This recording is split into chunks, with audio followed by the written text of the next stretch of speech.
What's good, Cubers? It's your boy Matt, and I'm back with another Card of the Week video. This time, I got a little story for you. I was sitting at the house and I was looking through some of my old bulk rares, and I came across today's card and I was like, why am I not trying this out in my cube? And so I slid it in, and I've actually been very impressed with it, so I've decided to bring it here to you today. We're gonna bring glory to our houses, and we're gonna look at White Weenie a little bit and talk about the Glory Bound Initiate. Now, the Glory Bound Initiate is 1 and a white for a creature human warrior. You may exert the Glory Bound Initiate as it attacks. When you do, it gets +1, +3, and gains lifelink till the end of turn, and it's a 3/1. So, on the face of it, I wasn't really impressed with this card when it came out, and that's why it never really found its way into my cube. But I was looking to shake things up. I wasn't really happy with the way White Weenie was playing, and I was just like, I'm just going to try something new, which is healthy. You should all be looking at ways to do that in your cube. So, the Initiate is really built for White Weenie and White Aggro decks. It's aggressively statted, that 3/1 body is really good, and I have to admit the reason I never played it in the beginning is the Exert. But, kinda like Glorybringer, the Exert is what makes this card good. Let's look at the other White 2s and I'll show you what I'm talking about. So, the White 2 staples are Thalia, Adanto, and Selfless Spirit.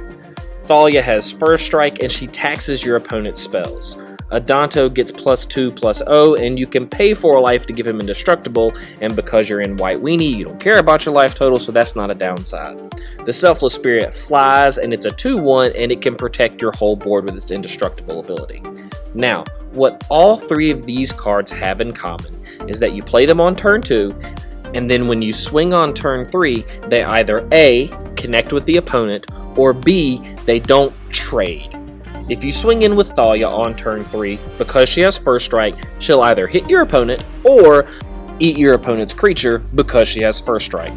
Vanguard is the same thing. You play him on 2, when you swing on 3, he either connects or your opponent blocks, you pay the life, he becomes indestructible, and he eats your opponent's creature. Selfless Spirit is very similar. You play him on 2, and then on turn 3, you swing in, and odds are you connect because he has evasion. And all of these things make these great 2-drops because you're in the aggressive deck, and they're either going to land their hits or they're going to eat your opponent's creatures and still be around, all of which is great for White Weenie. Let's glance at the tier 2 white 2-drops. A Quarter Paladin, Imposing Sovereign, and Anafenza are probably some of the most common other white 2-drops. A Quarter Paladin has Battle Cry, so when he attacks, the other attacking creatures get +1/+0. Imposing Sovereign makes your opponent's creatures enter the battlefield tapped, and Anafenza gets Bolster whenever another non-token creature enters the battlefield under your control. So, Imposing Sovereign does something similar to what our other 2-drops did. When she enters the battlefield on turn 2, your opponent plays their creature, but it comes in tapped, and so she gets to connect at least one time.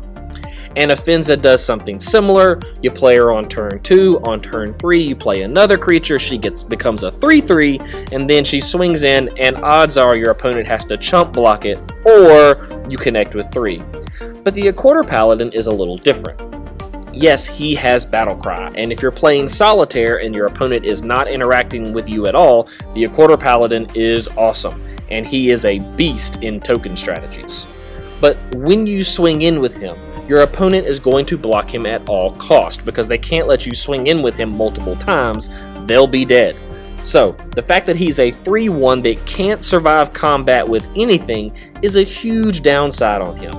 But he has the same body as our Glory Bound Initiate, so let's compare the two cards side by side. Glory Bound Initiate has Exert, a Quarter Paladin has Battle Cry, and this is where Exert is just a little bit better. If the board is clogged on turn 3, you can swing in with the Initiate and exert him, and he becomes a 4/4. And now he does what all of our other creatures did. He either connects for 4, and you gain 4 life, or your opponent chump blocks him, and you eat their creature, and you gain 4 life. Or, and this is actually more common, you attack in with him, and your opponent's double chump block to kill him, which is fine because you ate 2 of their creatures, and you gain 4 life. So the Glory Bound Initiate actually causes a lot of problems for our opponent in a way that the Quarter Paladin does not on turn 2. and he does combat better than the A Quarter Paladin who dies to Llanowar Elf, whereas Glory-Bound Initiate can protect himself and still swing in. So I actually think Glory-Bound Initiate is better than A Quarter Paladin for that reason. So unless you're super deep in white tokens, I would play the Glory-Bound Initiate over A Quarter Paladin and a bunch of the other white 2-drop. And I know we're talking about White Weenie, and that's a deck that wants to win early and aggressively. If you draw Glory-Bound Initiate on turn 4, you can still swing in and Exert on turn 5, and it'll be a 4-4. So if you're starting to run out of gas with your White Weenie deck, you can still have a reasonably sized body to swing in the mid game, and that feels nice too. If you're supporting White Weenie, I think you almost have to try and play Glory-Bound Initiate. You should play test it at least. It's aggressively statted. It doesn't have to trade in combat. It can eat your opponent's creature, which is huge. It gives you incidental life gain. Now, we don't build life gain decks in Cube because they suck, but incidental life gain is worth building and having inside your cube. This is going to help the Glory-Bound Initiate and the White Weenie deck or the Boros aggro deck win the aggro mirror match, because that 4 life can make a huge difference in an aggro mirror match. Plus, not for nothing, he's a human. So if you've got any kind of human tribal going on inside of your cube, he's going to play into that as well. And the card only costs 17 cents. That's right, guys, 17 cents. Amonkhet was a while ago, and the Glory-Bound Initiate doesn't see play in any format, so he's a bulk rare, he's super cheap, try him out. I will openly admit that he's not Thalia, he's not Selfless Spirit, he's not a Adanto Vanguard, but I still think he's very good. Exert is a drawback, but I actually think on the Glory-Bound Initiate, it's also a positive. Don't believe me? Test him out. That's going to do it for this week's Card of the Week. Thanks for watching. If you like what we're doing, hit that like and subscribe button down below. Let us know. If you want to reach out, shoot us a message. Catch us on Twitter at cubefortwo. And as always, until next time, shuffle up and keep cubing, my friends.